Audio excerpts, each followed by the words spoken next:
नमस्कार दोस्तों, मोहित study IQ centre में आपका स्वागत है। आज हम सोशल स्टडीज़ से रिलेटेड, सोशल साइंस से जो है रिलेटेड जो है मोस्ट इम्पॉर्टेंट क्वेश्चंस देखेंगे जो सीटेड एग्जाम्स के लिए इम्पॉर्टेंट होंगे। ठीक है, एसएसटी में जो है 60 क्वेश्चंस आपके एग्जाम्स में देखने को मिलेंगे और बहुत ही अच्छे लेवल्स में मिलते हैं, क्वेश्चंस आते हैं। बहुत सिंपल क्वेश्चंस नहीं आते, हार्ड क्वेश्चंस आते हैं। तो मेरा मानना है कि एसएसटी अगर आप पास करना चाहते हैं, पेपर 2 पास करना चाहते हैं, आप 60 में से 60 नंबर या जो है अच्छे नंबर लाना चाहते हैं, तो आपको जो है बिल्कुल सिलेबस, जो सिलेबस में टॉपिक दिए गए हैं सिलेबस में, उन सभी, जैसे मुगल साम्राज्य, तो मुगल साम्राज्य के पूरे टॉपिक को पढ़ लीजिए।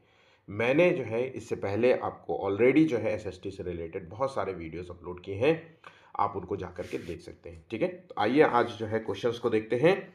वीडियो अच्छा लगा हो तो प्लीज़ लाइक ज़रूर कर लीजिएगा, कमेंट कीजिएगा, किसी भी क्वेश्चन से रिलेटेड कोई इशू हो आप शेयर कीजिएगा अपने दोस्तों के साथ, ताकि वो भी इस वीडियो का लाभ ले सके। और चैनल को सब्सक्राइब नहीं किए तो प्लीज़ चैनल को भी सब्सक्राइब कर लेना। ठीक है, पहला क्वेश्चन है जो कि बहुत ही इंपॉर्टेंट क्वेश्चन है, मॉडर्न हिस्ट्री का क्वेश्चन है।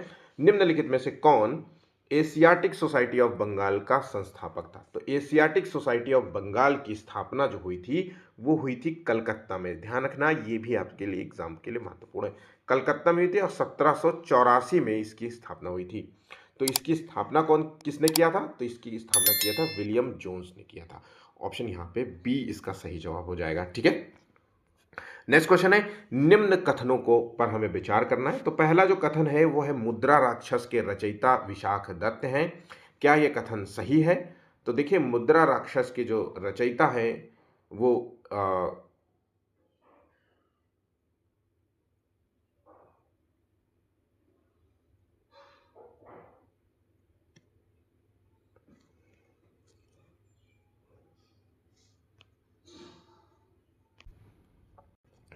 तो ये जो कथन है ये पूर्ण रूप से सही है। ठीक है, ध्यान रखिएगा, सही है। तो मुद्रा राक्षस के रचयिता विशाख दत्त है और ये एक संस्कृत का जो है प्रसिद्ध नाटक है। ध्यान रखिएगा, संस्कृत का प्रसिद्ध नाटक है। नेक्स्ट है मालविकाग्नि मित्रम का लेखक जो है लेखन किया था कालिदास के द्वारा किया गया था। तो ये भी एक सही जवाब है। ऑप्शन यहाँ पे बी भी सही होगा। तो ऑप्शन यहाँ ए और बी दोनों सही होगा।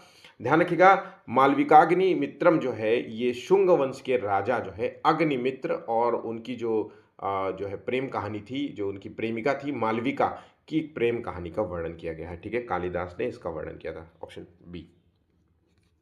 नेक्स्ट क्वेश्चन है, 19वीं शताब्दी के मध्य में ब्रिटिश इतिहासकारों ने भारत के इतिहास को 3 कालों में विभाजित किया था। हिंदू भारत, मुस्लिम भारत और ब्रिटिश भारत। इस विभाजन का क्या आधार रहा होगा, ये सोचिए आप। ठीक है, तो देखिए, इस विभाजन जो ये विचार है, ये शासकों का धर्म एक महत्वपूर्ण ऐतिहासिक परिवर्तन रहा है, ये है। ठीक है, तो यहाँ पे या फिर इंग्लैंड का इतिहास भी इसी रूप में लिखा गया, या ब्रिटिश लोग समझते थे कि इतिहास के उस बिंदु पर सर्वाधिक ज्ञानवान थे और इसलिए उन्होंने इस विभाजन का जो है प्रयोग किया। ये याद करने में जो है सुविधाजनक और सरल है। तो देखिए, आपको बहुत ही मौलिक और तर्क जो है संगत आंसर देखना है। हिंदू धर्म, मुस्लिम धर्म और ब्रिटिश को भी एक अलग कर लें तो ये शासकों का धर्म का एक महत्वपूर्ण ऐतिहासिक वर्णन करता है। ऑप्शन यहाँ पे ए बिल्कुल सही जवाब हो जाएगा। ठीक है, नेक्स्ट क्वेश्चन है, सबसे पुरानी जो पांडुलिपियां हैं वो डॉट डॉट में लिखी गई थी। तो सबसे पुरानी जो पांडुलिपियां हैं वो किस पर लिखी गई थी? यहाँ 4 ऑप्शंस हैं। इसका सही आंसर है ताड़ के पत्र। देखिए, ताड़ के पत्र होता था, क्या होता था, ये पेड़ की छाल होती थी, पेड़ की छाल, उसको सुखा लिया जाता था, उसको सुखा लिया जाता था, फिर उस पेड़ की छाल में इंक का प्रयोग करते हुए, है ना, प्राकृतिक इंकों का प्रयोग करके हाथ से लिखी जाती थी। ध्यान रखिएगा, हाथ से, ऑब्वियसली हाथ से ही लिखी जाएंगी क्योंकि प्रिंटिंग प्रेस तो था नहीं जब तक अंग्रेज यहाँ पे आए नहीं। ठीक है, तो ऑप्शन यहाँ पे डी इसका सही जवाब हो जाएगा। चलिए, भीम बेटका के संदर्भ में निम्नलिखित कथनों पर हमें विचार करना है। तो भीम बेटका है क्या? पहली बात तो ये याद रखना। तो ये जो है ये गुफाओं का जो है मतलब आदि मानव जो रहते थे, है ना, वो उनका निवास स्थान था। तो ये यूनेस्को द्वारा जो है विश्व धरोहर स्थल घोषित किया गया है। पहली बात तो ये भीमबेटका जो है मध्य प्रदेश के जो है विंध्याचल विंध्य पर्वतमाला में स्थित है। उसके बाद ये गुफाएं जो है आदिकाल या फिर कंदराओं में आदि मानव जो है निवास करते थे उसके बारे में व्याख्या करता है। तो ऑप्शन यहाँ पे सी यहाँ पे सही जवाब हो जाएगा। ठीक है। सबसे पहले जो है जिस जंगली जानवर को पालतू बनाया गया था वो कौन सा है? तो देखिए जंगली जान तो किस जंगली जानवर को पालतू बनाया गया था? तो मनुष्य ने सबसे पहला जो जानवर को पालतू बनाया था वो है कुत्ता। ध्यान रखिएगा, ऑप्शन यहाँ पे सी इसका सही जवाब होगा। अच्छा, ये कैसे पहचाना कि ये कुत्ता जो है मतलब जानवर के साथ सबसे पहला पालतू जानवर था? ठीक है, पहले के रूप में बताया। तो इसका जवाब बहुत ही तर्क रूप में दिया जा सकता है कि भाई सबसे पहले जो है आप कुत्ते को देखिए, पहले तो समझिए कि कुत्ता किस तरीके से जो है हरकतें करता है। तो बहुत ही लॉयल एक तो होता है कुत्ता, है ना। शिकार पे जाता होगा मनुष्य के साथ उस समय जब इसकी दोस्ती हुई होगी, जब जब इसकी दोस्ती हुई होगी तो ये शिकार पे जाता होगा, शिकार में जो है मनुष्य की जो है मदद करता होगा। दूसरी बात जो है रक्षा करता होगा छोटे मोटे जो है जानवरों से, छोटे क्या बड़े जानवरों से भी भिड़ जाता है। आपने अक्सर जो है मूवीज़ में या कहानियों में या फिर बहुत सारे जो है आजकल के शॉर्ट्स वीडियो में देखा होगा, न्यूज़ में देखा होगा। ठीक है। उसके बाद जब मर जाता होगा तो जो है जब आदमी मर जाता होगा, जो मनुष्य उसका पालतू जो है, तो जानवर जब मरता होगा या आदमी मरता होगा तो उसके साथ उसको कुत्ते को भी दफना दिया जाता होगा। ठीक है। तो जब भी अवशेष मिले होंगे तो मनुष्य के अवशेष के साथ उसके बगल में कुत्ते के अवशेष भी मिले होंगे। तो इस तरीके से हमने तर्क लगाया कि सबसे पहले जानवर को इसी ने पालतू बनाया होगा। ऑप्शन यहाँ पे सी होगा। ठीक है। नेक्स्ट क्वेश्चन है, मानव ने किस काल में अनाज उगाना और पशुपालन करना शुरू किया था? देखिए पहले मनुष्य जब था आदि मानव के रूप में, वो आखेटक था, घूमता रहता था, शिकार करता था, भोजन करता था, एक जगह निवास नहीं करता था। फिर धीरे धीरे उसको समझ में आने लगा कि एक जगह निवास करना चाहिए। जब उसने एक जगह अपना पैर जमाया, मतलब अपने रहने का स्थान बनाया, तब उसने जो है अनाज के बारे में स्टोर करना सीखना शुरू किया। भाई जो भी खाना लाया होगा वो रख लेता होगा। ठीक है। फिर धीरे से उसने जो है बीज उगाना शुरू किए होंगे, फिर धीरे से पशुपालन शुरू होगा। तो ये जो सारी चीजें आपको दिख रही हैं ये नवपाषाण काल की है। ध्यान रखिएगा, नवपाषाण काल की है। ठीक। नेक्स्ट क्वेश्चन है, हड़प्पा निवासी जो है किस से संबंध रखते थे? तो हड़प्पा निवासी जो है किस धातु से परिचित थे? तो एक बात याद रखना, लोहे से तो बिल्कुल परिचय नहीं था इनका। तो हड़प्पा निवासी जो है, हड़प्पा सभ्यता को हम कांस्ययुगीन सभ्यता भी कहते हैं। ठीक है। कांस्ययुगीन सभ्यता इसलिए कहते हैं, इसको तांबा भी सभ्यता भी कह सकते हैं क्योंकि तांबा धातु भी थी वहां पे। तो कांस्य क्या होता है? दो मिश्र धातु। एक तो पहली बात याद रखना, तांबा एक मिश्र धातु है और ये दो धातुओं से मिलकर बनी है, जो कि तांबा और जो है टिन। ठीक है। इन दो धातुओं से मिलकर के कांस्य बनी है, जो कि मजबूत होती थी। इसका निर्माण औजार के रूप में इस्तेमाल किया जाने लगा था, है ना, खंजर औजार, है ना। तो इस तरीके से, तो ऑप्शन यहाँ पे सी इसका सही जवाब होगा। ऋग्वेद में सतलज नदी का उल्लेख निम्नलिखित में से किस नाम से किया गया है? तो अगर हम वेद की बात करें तो नदियों का उल्लेख मिलता है, तो जिसमें जो सतलज नदी है उसको शतुद्री नदी कहा जाता है। ऑप्शन यहाँ पे बी यहाँ पे सही जवाब होगा। रावी नदी को परुषणी नदी कहते हैं, ये बात याद रखना। चिनाब नदी को जो है अस्किनी नदी कहते हैं, अस्कनी नदी कहते हैं। ठीक है, ये बात याद रखना। और सिंधु को तो सिंधु कहते थे। हाँ, चलिए नेक्स्ट, सूफी संतों के मकबरे को कहा जाता है। तो सूफी संत के मकबरे को क्या कहते हैं? तो सूफी संत के मकबरे को दरगाह कहते हैं। ध्यान रखिएगा, दरगाह, कब्र और मजार ये कहा जाता है। ठीक है। ऑप्शन यहां पे बी इसका सही जवाब होगा। मणि, ग्रामल तथा नान देसी निम्नलिखित में से क्या है? तो ध्यान रखिएगा, 11वें का आंसर है, ये जो है एक व्यापार संघ था जो दक्षिण भारत में प्रचलित था। तो ऑप्शन यहाँ पे डी इसका सही जवाब हो जाएगा।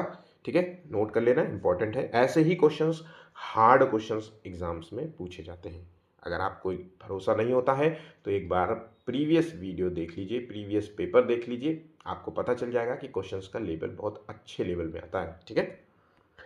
सतनामी आंदोलन की शुरुआत किसने की थी? तो सतनामी आंदोलन जो है ये शुरू किया गया था, इसमें से आंसर है घासीदास, ऑप्शन सी। ठीक है। नेक्स्ट, भूगोल के अध्ययन की शुरुआत किस रूप में होती है? तो भूगोल एक सामाजिक अध्ययन के रूप में भी पढ़ाया जाता है और विज्ञान के रूप में भी पढ़ाया जाता है। ऑप्शन यहाँ पे सी यहाँ पे सही होगा। निम्नलिखित में से कौन सा विकल्प जो है ग्रहों के द्रव्यमान के अवरोही क्रम को दर्शाता है? अवरोही क्रम मतलब बड़े से छोटा, द्रव्यमान का मतलब होता है उस प्लैनेट का मास कितना भारी है। तो सबसे भारी अगर ग्रह की बात करें तो सबसे भारी ग्रह जो है बृहस्पति है, जिसे कहते हैं जुपिटर। तो यहाँ पे जुपिटर होगा, फिर शनि होगा, फिर अरुण और वरुण होगा। ऑप्शन यहाँ पे बी इसका सही जवाब हो जाएगा। देशांतर रेखा के बारे में बताना है, तो देशांतर रेखा के संबंध में कौन सा कथन सही नहीं है, गलत बोल रहा है यहाँ पे। तो देशांतर रेखाएं जो है लंबाई में बराबर होती हैं। ध्यान रखिएगा, देशांतर रेखाएं लंबाई में बराबर होती हैं, ये बिल्कुल सही जवाब है। देशांतर रेखाएं जो है अर्धवृत्त का निर्माण करती हैं। जैसे ये ग्लोब है, ठीक है, ये ग्लोब है, तो देशांत एक ये मान लीजिए ऐसे, तो ये देशांतर रेखाएं है ना। तो ये देशांतर रेखा एक तो लंबाई में बराबर होगी, देखिए अर्धवृत्त का निर्माण कर रही है, ये अर्धवृत्त का निर्माण कर रही है। पृथ्वी पर कुल जो है 360 देशांतर रेखाएं हैं, इसलिए यहाँ पे सी ऑप्शन गलत हो जाता है। और समय का निर्धारण जो है 0 डिग्री देशांतर से होता है। ऑप्शन यहाँ पे डी भी सही हो जाएगा। ठीक है, कुछ और भी फैक्ट्स इसमें देख लेते हैं कि भारत का जो देशांतर मानक है या मानक देशांतर है वो कितना है। तो भारत का 82.5 डिग्री पूर्व को माना जाता है। ठीक है, ये बात भी याद रखना। पृथ्वी जो है 1 घंटे में कितने देशांतर घूमती है? तो पृथ्वी 1 घंटे में 15 डिग्री घूमती है। कितने डिग्री? 15 डिग्री घूमती है। ठीक है, और क्या बता सकता हूं मैं। और देशांतर जो रेखा है वो उत्तर प्रदेश के किस जो है जहां से गुजरती है, तो मिर्जापुर से गुजरती है। ठीक है, देशांतर जो है वो समय बताता है और अक्षांश क्या है? वो जलवायु बताता है। अक्षांश जलवायु बताता है। तो टोटल अक्षांशों की संख्या, यहाँ पे तो आपने देशांतर की 360 देख ली, तो अक्षांश कितने हैं टोटल? तो इसको भी याद कर लीजिए, अक्षांश की संख्या है 179। ठीक है, बात यहां समझ गए। ये सभी फैक्ट्स आपके लिए इंपॉर्टेंट होंगे। यदि जून में लंदन में समय 10:30 बजे है तो भारतीय मानक समय होगा, दोपहर में भारतीय मानक समय क्या होगा? ऑब्वियसली क्वेश्चन बहुत ही आसान सा है। देखिए, जो भारतीय मानक समय को जो है हम इंडियन जो है मतलब समय कहेंगे। ठीक है, और जो है विदेशी वाले को उसको हम जीएमटी कहेंगे। तो जब भी आपसे जीएमटी पूछा जाए, ठीक है, ग्रीन मीन जो है टाइम, ठीक है, जीएमटी पूछा जाए, तो जीएमटी से जब भी इंडियन मानक की बात करें, आईएसटी, ठीक है, तब हम क्या करेंगे कि समय में जो 10 बजा समय है उसमें हम 5.5 घंटा जोड़ देंगे। ध्यान रखिएगा, जब जीएमटी दिया है जहां पे लंदन में समय 10 बजे है, तो उसका मतलब है हमें जीएमटी दिया है और हमें आईएसटी पूछ रहा है, तो हम उसमें 5.5 घंटे जोड़ देंगे। तो जब हम 5.5 घंटे जोड़ेंगे तो हमें आंसर क्या निकल के आएगा? ठीक है, तो यहाँ पे आंसर 3:30 बजे होंगे। ठीक है, जब आईएसटी दिया हुआ हो, मान लीजिए जब आईएसटी दिया हो, आईएसटी मान लीजिए 10 बजा हो, ठीक, मान लीजिए आईएसटी 10 बजा हो, शाम का 10 बज रहा हो और आपसे जीएमटी पूछ रहा हो। ठीक है, तो जीएमटी पूछेगा तो आपको कुछ नहीं करना है, उस समय में घटाना है। कितना? 5.5 घंटा घटा देना है, तब आंसर निकल के आएगा 4:30 बजे शाम का। बात यहां समझ गए? चलो, जैसे जैसे हम पूर्वी गोलार्ध से पश्चिमी गोलार्ध की ओर बढ़ते जाते हैं, देशांतर रेखाओं का आकार, तो हम देखिए देशांतर रेखाओं की बात कर रहा है, तो देशांतर रेखाएं कह रहा है कि ये है ऐसे।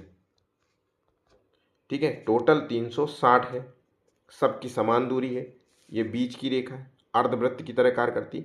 तो अगर हम पूर्व पश्चिम कहीं से भी बात करें तो समान ही रहेगा। ऑप्शन यहाँ पे सी इसका सही जवाब होगा। निम्नलिखित घास भूमियों में से कौन सी जो है अमेरिकी मूल निवासियों का निवास स्थल है? घास भूमियों में से अमेरिका, ठीक है। तो देखिए स्टेपी तुल्य जो है जलवायु और प्रेरी, तो यहां पे देखिए प्रेरी, प्रेरी जो घास है वो उत्तरी अमेरिका में है, ठीक है। पंपास जो घास है वो दक्षिण अमेरिका में है। स्टेपी घास जो है ये यूरोप की है और वेल्ड जो है वो दक्षिण अफ्रीका में है। नोट कर लेना, एग्जाम्स के लिए इंपॉर्टेंट है। निम्नलिखित में से वायुमंडल की कौन सी परत वायुयान उड़ाने के लिए आदर्श है? तो वायुयान किस मंडल में नहीं उड़ा सकते? तो क्षोभ मंडल में नहीं उड़ा सकते, इसलिए यहाँ पे आंसर हो गया इसके जस्ट ऊपर वाली परत, ऑप्शन ए यहाँ पे सही जवाब होगा, ठीक है। क्षोभ मंडल में जो है मौसम संबंधी घटनाएं होती हैं, इसलिए ये नहीं होती। मौसम संबंधी घटनाएं होती हैं और यहाँ पे मौसम संबंधी घटनाएं नहीं होती, तो इसलिए ये जो परत है ये वायुयान के लिए बेस्ट मानी जाती है। Option A. रेडियो तरंगे जो है पृथ्वी से छूटती हैं और पुनः पृथ्वी पर वापस भेजी जाती हैं, ये किस मंडल के द्वारा होता है? तो यहाँ पे देखिए ऑप्शन यहाँ पे ताप मंडल या फिर इसे आयन मंडल भी कहते हैं।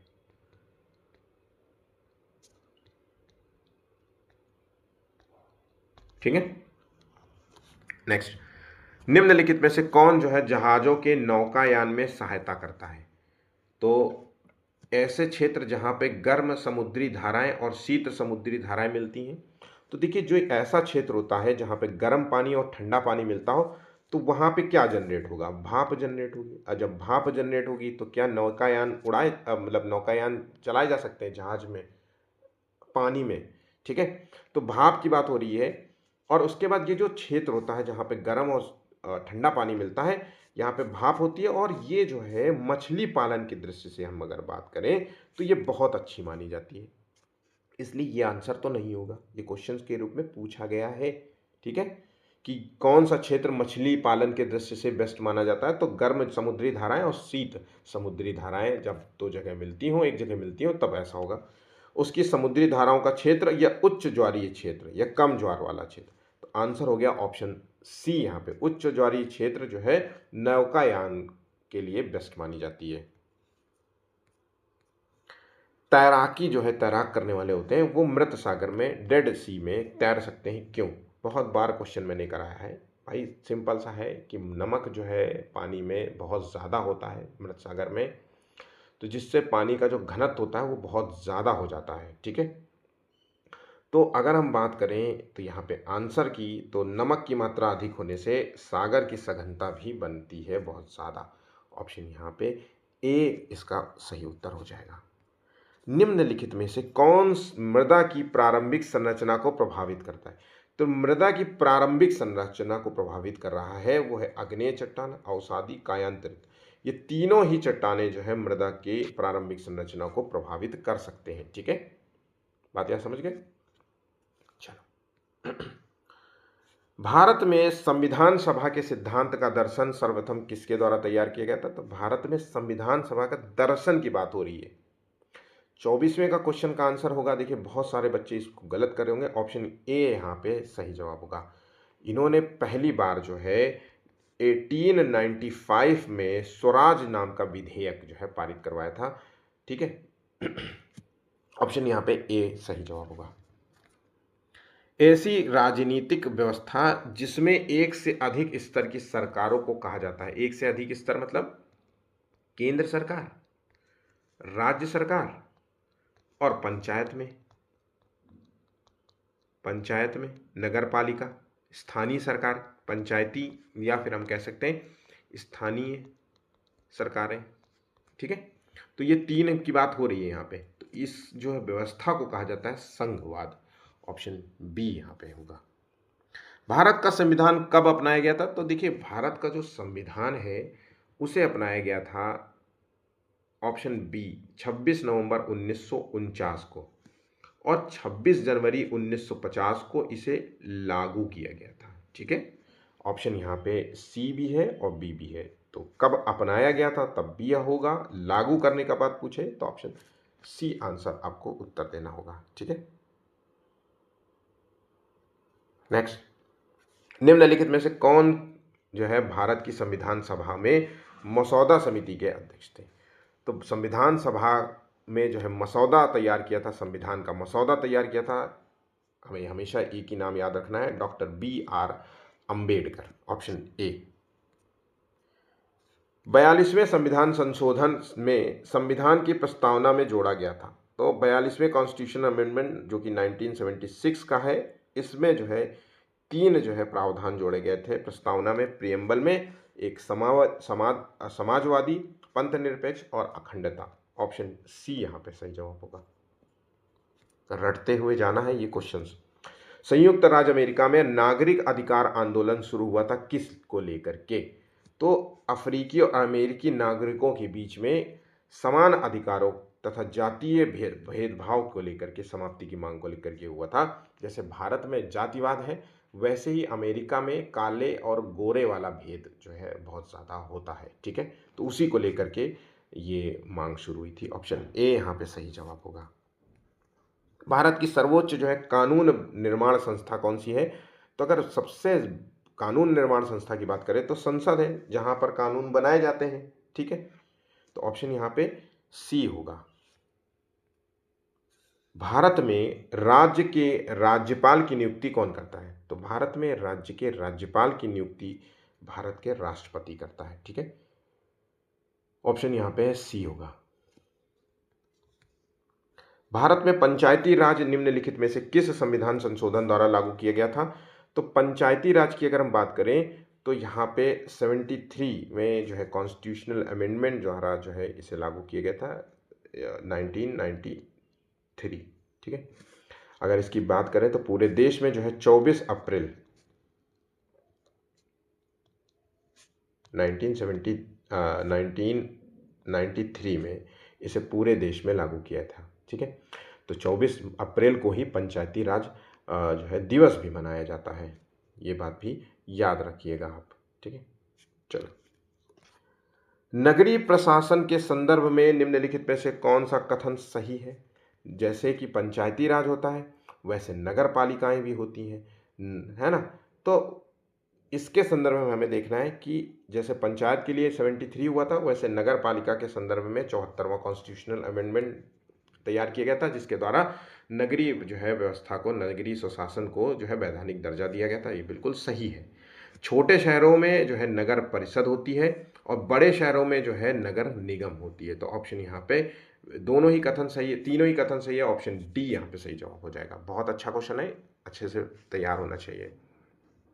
किसने कहा था कि यदि भगवान अस्पृश्यता को सहन करते हैं तो मैं उन्हें भगवान नहीं मानूंगा? अस्पृश्यता जिसको समाप्त कर दिया गया है अनुच्छेद 17 के तहत। ठीक है, तो यहाँ पे जो ये कथन दिया गया था ये बाल गंगाधर तिलक का था। ऑप्शन बी यहाँ पे सही जवाब होगा। भारतीय राष्ट्रीय कांग्रेस का प्रथम अधिवेशन कहाँ हुआ था? तो भारतीय राष्ट्रीय कांग्रेस का पहला अधिवेशन मुंबई में हुआ था। ठीक है, ऑप्शन यहाँ पे सी इसका सही जवाब होगा। उसके बाद जो है अगर हम बात करें तो दूसरे नंबर पर जो है दूसरा अधिवेशन हुआ था कलकत्ता में, और तीसरा अधिवेशन हुआ था थर्ड नंबर का मद्रास में। ठीक है, और चौथा कहाँ हुआ था? इलाहाबाद में। इतना तो आप आज के समय में प्रयागराज बोलते हैं इसे। ठीक है, तो याद रखना। अच्छा, एक चीज़ और है, पहला अधिवेशन हुआ कहाँ था? तो ये आपको पता चल गया मुंबई में हुआ था, लेकिन ये होना था पुणे में। इसे पुणे में होना था, लेकिन वहाँ फैल गया हैजा। हैजा फैल गया पुणे में, तो इसलिए यहाँ से इसको कैंसिल कर दिया गया था। ठीक है, तो फिर ये हुआ कहाँ? मुंबई के किस जगह हुआ? किस स्कूल विद्यालय कहीं तो हुआ होगा। तो तेजपाल, इसको याद करना, तेजपाल संस्कृत विद्यालय में, संस्कृत विद्यालय में ये आयोजित हुआ था। ठीक है, चलो, युगांतर पार्टी का नेतृत्व किया था किसने? तो युगांतर पार्टी का नेतृत्व करता थे जतीन्द्र नाथ मुखर्जी। ऑप्शन यहाँ पे ए इसका सही जवाब हो जाएगा। मुजफ्फरपुर बम कांड जो कि 1908 से संबंधित है ना, इसका किसके साथ संबंध है? ठीक है, मुजफ्फर बम कांड में। तो ऑप्शन यहां पे प्रफुल्ल चाकी का नाम देंगे, ऑप्शन बी। स्वराज शब्द का प्रयोग सर्वप्रथम किसने किया था? तो स्वराज शब्द का जो प्रयोग है वो बाल गंगाधर तिलक ने किया था। ठीक है, ऑप्शन ए। सुल्तान कुतुबुद्दीन ऐबक की मृत्यु कैसे हुई थी? सुल्तान कुतुबुद्दीन ऐबक जो कि गुलाम वंश का संस्थापक माना जाता है, और इसकी मृत्यु जो है चौगान की क्रीड़ा के दौरान अश्व से गिरने के दौरान उसकी मृत्यु हो गई थी। ऑप्शन यहाँ पे डी इसका सही जवाब होगा। ठीक है। जैन धर्म के पहले तीर्थकर कौन थे? बहुत ही आसान सा क्वेश्चन है। तो पहले तीर्थकर जो थे वो आदिनाथ थे, जिनको हम ऋषभ देव भी कहते हैं। तो दोनों नाम याद रखना, आदिनाथ। ठीक है। पार्श्वनाथ जो है वो 23वें नंबर के थे, और महावीर जो है वो 24वें नंबर के थे। ठीक है, इतना तो आपको याद रखना ही रखना है। तो कुछ इस प्रकार के जो है एसएसटी जो है पेपर 2 में आपको क्वेश्चंस देखने को मिलेंगे। वीडियो अच्छा लगा हो तो प्लीज़ लाइक शेयर कर लीजिएगा, और चैनल को सब्सक्राइब नहीं किया तो प्लीज़ चैनल को भी सब्सक्राइब कर लीजिएगा। ठीक है, धन्यवाद।